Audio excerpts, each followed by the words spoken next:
Hello student, welcome back to मैटी ज़ेटा 24/7। जैसा कि हम सबको पता है कि सीबीएसई ने class 10th and 12th student के बोर्ड एग्जाम की डेटशीट कल जारी कर दी गई है और मुझे लगता है कि सभी बच्चों ने इसको देख भी लिया होगा और अपने अपने सब्जेक्ट को स्पेसिफाई करके उसको मार्क भी कर लिया होगा कि उनका एग्जाम किस डेट को होने वाला है और किस सब्जेक्ट का होने वाला है वगैरह वगैरह। और कुछ बच्चों ने तो मुझे लगता है ऐसे भी किया होगा कि अपने सब्जेक्ट को स्पेसिफाई करके उसको लिख लिया है कहीं पर, उसके सामने उसकी डेट भी लिख रही है ताकि उनको ये पता चलता रहे कि इस डेट को उनका इस सब्जेक्ट का एग्जाम होने वाला है और उसको सबको लिख करके अपनी स्टडी टेबल पर उसको पेस्ट भी कर दिया है। ये बहुत कमाल की चीज की है जिसने भी की होगी, है ना, क्योंकि ये बार बार आपको याद दिलाती रहेगी कि पढ़ ले पढ़ ले पढ़ ले, टाइम आ गया है एग्जामिनेशंस का। ठीक है, तो अभी भी तुम नहीं पढ़े तो इसका मतलब फिर तुम बहुत पीछे रह जाओगे।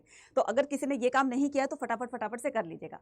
अब यहाँ पर मेन मुद्दे की बात ये आती है कि सीबीएसई ने इस बार डेटशीट के अंदर क्या चेंजेस किए हैं, तो वही चेंजेस मैं आपको इस वीडियो के अंदर बताने वाली हूँ। तो वीडियो को लास्ट जरूर देखिएगा और अगर चैनल पर हैं तो चैनल को सब्सक्राइब जरूर कीजिएगा और अपने नियर डियर तक सभी तक इस वीडियो को शेयर कर दीजिएगा और साथ में लाइक भी कर दीजिएगा। ठीक है, तो जान लेते हैं पूरी की पूरी हम क्या करते हैं, पूरी की पूरी इंफॉर्मेशन जान लेते हैं। तो हमने ये कल जो इंफॉर्मेशन मिली थी डेटशीट वाली, है ना, तो हमने क्या किया, यहाँ पर क्लिक कर लिया। तो जैसे हम यहाँ पर क्लिक करेंगे तो यहाँ पर क्या बताया गया है सीबीएसई के द्वारा। सीबीएसई ने कहा कि when declaring the result of the examination 2024, जैसे ही रिजल्ट अनाउंस किया गया था 2024 में, वैसे सीबीएसई ने ये अनाउंस कर दिया था कि नेक्स्ट ईयर भी जो है 15 फैब से ही हम अपने एग्जाम्स कंडक्ट करवाएंगे बोर्ड्स के। ठीक है, तो ये पहले ही उसने बोल दिया था ताकि, और according to the school were requested, और इसके साथ ही सभी स्कूल्स को ये बोला गया था कि टाइम पर अपनी सारी की सारी एलओसी सबमिट कर दे ताकि सारी चीजें टाइमली होती रहें।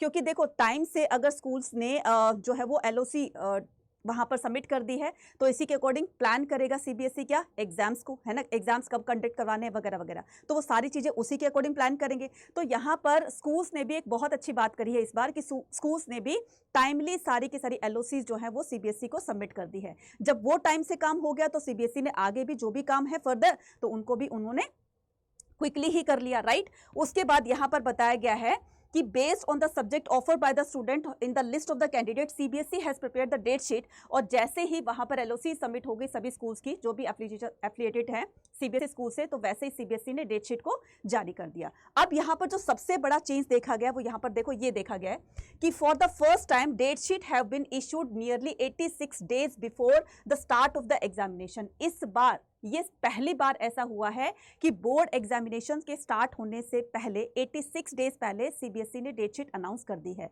अगर मैं लास्ट ईयर की बात करूं तो लास्ट ईयर 53 डेज पहले इसको अनाउंस किया गया था, इस बार 23 दिन पहले ही उसको अनाउंस कर दिया गया है। तो इसमें सीबीएसई का क्या ऐसा मोटो है, सीबीएसई ने ऐसा क्यों किया है, ये भी जान लेते हैं।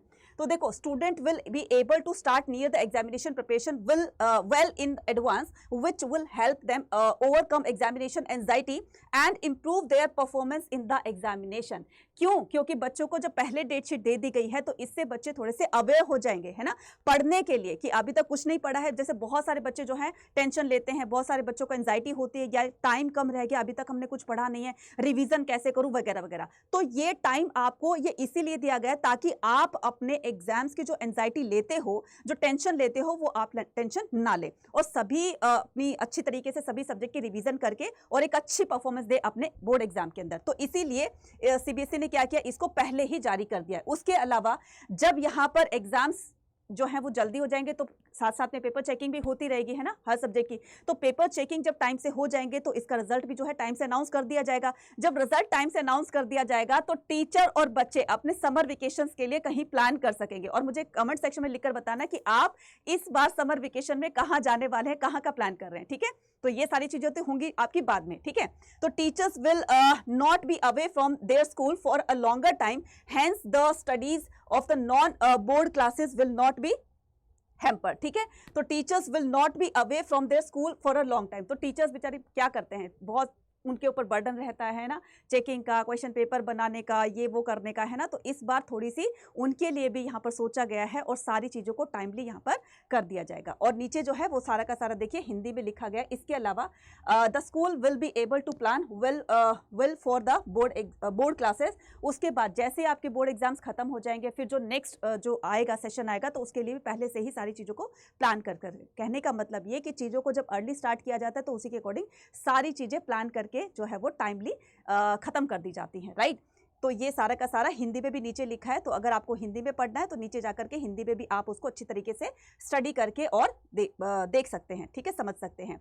तो अब आपको क्या करना है, अब देखो बहुत सारे बच्चे ये कह रहे थे कि मैम जब डेट शीट आएगी तब पढ़ लेंगे ना, अभी से क्या पढ़ना। तो अब तो डेट शीट भी आ गई, अब तो पढ़ना शुरू कर दो। तो अभी भी नहीं पढ़े तो फिर बहुत पीछे रह जाओगे, है ना। तो अगर आपको बोर्ड एग्जाम प्लस उसके बाद में जैसे आपका बोर्ड एग्जाम खत्म होगा अप्रैल में, उसके बाद फिर आपका सीयूटी का एग्जाम आ जाएगा मई के अंदर, तो सीयूटी एग्जाम की भी तो साथ साथ प्रिपरेशन करनी है ना, जो कि आपके सब्जेक्ट जो डोमेन्स होते हैं उनकी तो कर ही लोगे, साथ साथ में आपका जो जीटी और लैंग्वेज का जो पोर्शन है उसको आप बाद में भी कर सकते हो।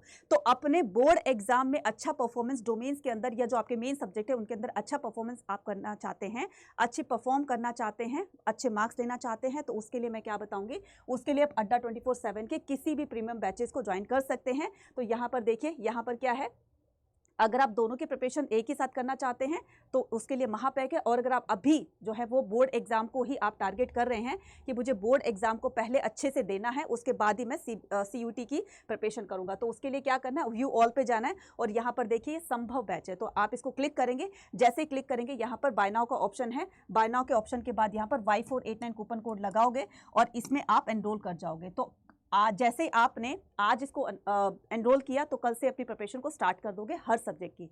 इसके अलावा अगर आप कम टाइम में ज़्यादा से ज़्यादा नॉलेज लेना चाहते हैं, ठीक है, तो उसके लिए आपके लिए एक और रास्ता है। तो आपको क्या करना है, आपको रिकॉर्डेड वीडियोस में एक चीज सेलेक्ट करनी है, यहाँ पर यूजी पीजी एंट्रेंस एग्जाम पे क्लिक करोगे, यहाँ पर यूजी पे क्लिक करोगे, तो जैसे आप आर्ट्स पे क्लिक करोगे यहाँ पर वीडियो वाला सेक्शन आएगा। तो यहाँ पर ये प्री रिकॉर्डेड वाला आपका बैच है जिसमें कि आप कम टाइम में ज़्यादा से ज़्यादा नॉलेज ले सकते हैं। इसमें हर एक चैप्टर को बहुत डिटेल में समझाया गया, साथ साथ में क्वेश्चन की प्रैक्टिस भी करवाई गई है, तो आप इसको भी ले सकते हो। तो जल्दी से जल्दी 2x वीडियोस को देख के जाइएगा, सारे आपको चैप्टर्स क्लियर हो जाएंगे और चैप्टर क्लियर करने के बाद आप क्वेश्चंस की प्रैक्टिस भी कर सकते हो। तो मुझे लगता है कि आपके लिए अभी कम टाइम में ज़्यादा नॉलेज ले जाने के लिए ये आपके लिए दी बेस्ट रहेगा। तो ये सिर्फ 1999 का है, तो इस पर भी आपको मैक्सिमम डिस्काउंट मिल सकता है, किसको, कूपन कोड को लगा करके Y489। तो आपको क्या करना है, बस इसको अप्लाई कर देना है और इसमें जो है 1917 का ये आपको कोर्स पड़ रहा है, तो जल्दी से जाकर इसको परचेज करें अगर आप अच्छा परफॉर्म करना चाहते हैं। आप